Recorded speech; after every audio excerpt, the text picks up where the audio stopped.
Now we'll discuss different examples of different types of abuse. And this will hopefully give you a better idea of what abuse can include. Emotional abuse can look like if a staff tells a student, "You aren't smart enough," and that causes a student to feel unsettled or bad about themselves and causes a drop in their grades or not wanting to return to school. They may lose interest in school activities or that sort of thing.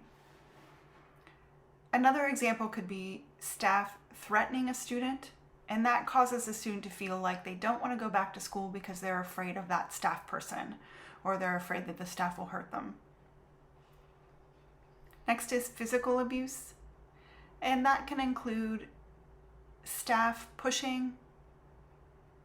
They may push a student and want to intentionally harm that student. Another example could be if a staff told the student or a group of students or two or more students to fight it out. Let's have a fight and see who beats the other person. Neglect. Some examples of that could be a staff leaving a student in a classroom or a private room and maybe leaving two students alone while they do something else. And when they come back, one student has touched another student. Another example could be staff not checking on students,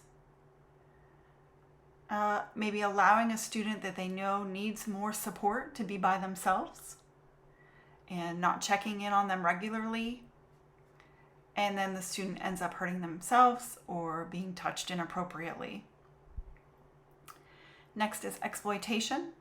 An example of that could include a staff person giving a student $20 for a newly released iPhone. And the student gets that $20 and thinks, "Oh, I have $20. But really, we know that the value of that iPhone is more than $20. Another example could be a staff person asking a student to borrow their vehicle. Maybe the staff says that they just have to run a quick errand to HEB and buy some things very quickly and asks to use the student's vehicle. Next is sexual abuse. And examples of that could be conversations with staff and a student, and maybe the staff saying inappropriate things like, "How do you like your eggs to be cooked in the morning?"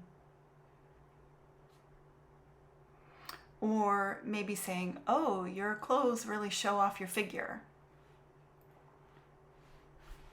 Another example could be a staff person giving one student more attention compared to other students, or having more conversations with that student and not sharing information with their coworker or with their supervisor. Instead, they just have private conversations with the student. Sexual harassment can include a staff talking about one race being better than another, maybe saying mine is better than yours, or it can be conversations with another person that might not be directed toward the person who saw that conversation, but it still can be considered harassment. Another example could be staff making fun of a student who is transgender and saying, "Oh, that person looks funny."